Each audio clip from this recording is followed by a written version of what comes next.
Hello darlings, it's Tess. Today I'm gonna give you a quick little look at what I did to celebrate Litha this year. I actually don't know if you're supposed to say Litha or Litha. I've been saying Litha. If I'm wrong, please drag me in the comments. If you don't know, Litha or Litha, whatever it is a pagan celebration of Midsummer. It is a time of abundance, a time of brightness, a time of celebration, and a time of a lot of energy.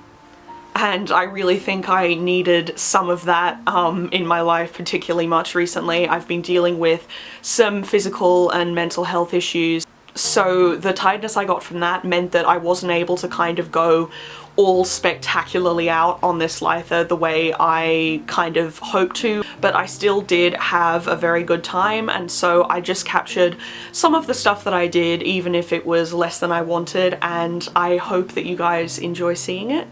And especially the fae energy, aka fairy energy, that is around at this time of year. I very much am excited to have begun my journey on a couple of things with the fae watching over me. And one of those things is in a quite literal sense, because one of the projects I started is actually a fae altar in my room. I kind of hope to get it perfect, but I realized that I still want to change it. So I'm just going to show you the beginning of it and how much fun I had setting it up. When I get it set up like perfect the way I want it to be, I promise I'm going to do a proper tour of it then.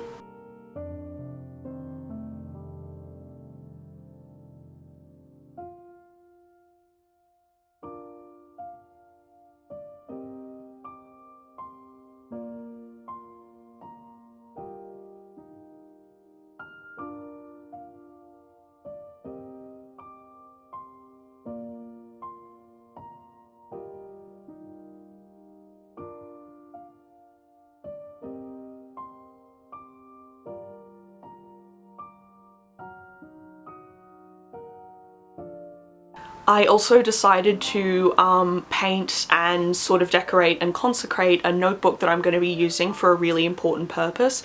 Not necessarily a magical purpose, but I'm going to talk to you guys about it real soon.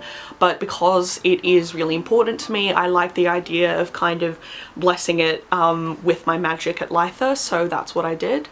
I also did a little weaving called a God's Eye, which is a great pagan symbol, and I really enjoyed doing that because I think I had done that kind of weaving before when I was a kid, but I didn't know that it had a pagan meaning, so it's great now to be able to do it again and have that intention there.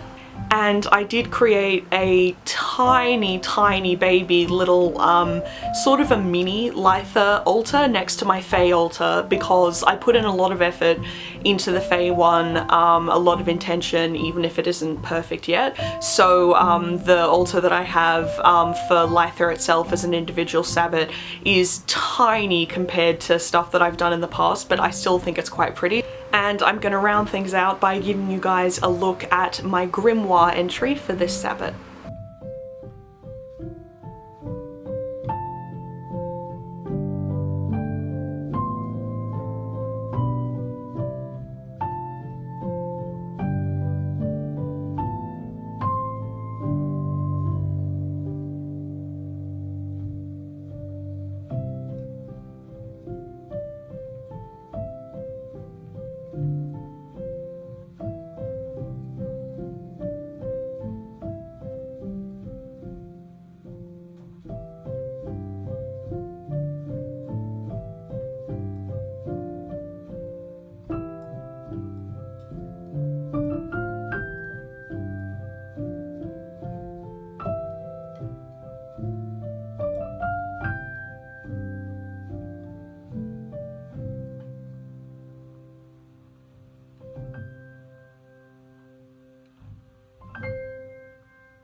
Something that I chose to do to kind of split the difference and acknowledge the climate of where I am while also following the traditions of the Northern Hemisphere. I decided to create a little fort on the first day of Litha. I made this little adorable space just under my desk, and I sat in there with my blankets, my fairy lights, with some flowers, with some snacks, and I did some journaling. But I also just lay in there and watched Midsummer, which is an absolutely freaking amazing movie. If you haven't already seen it, it is so good, and it is obviously about the Midsummer Sabbat itself, so of course I had to watch Midsummer on Midsummer, aka Litha. Like, come on, that's too perfect. Same as how you watch Home Alone at Christmas.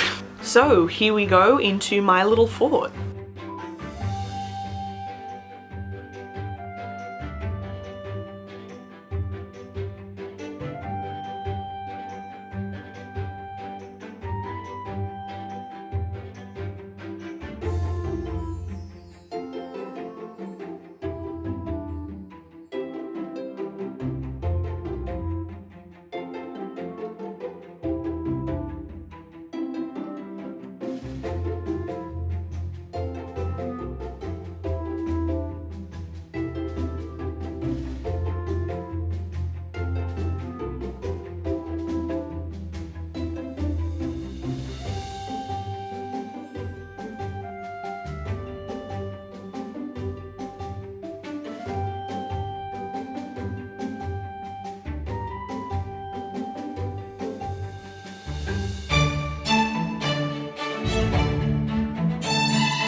There you have it. There is my little Litha adventure for this year. I hope you guys enjoyed this video. Please subscribe for more witchcrafty videos from me and other kinds of videos too. A lot of mine are creative, sometimes they're just good fun. If you subscribe, I hope to give you a reason to create, a reason to feel better about yourself, and a reason to smile. So remember, I love you, keep going.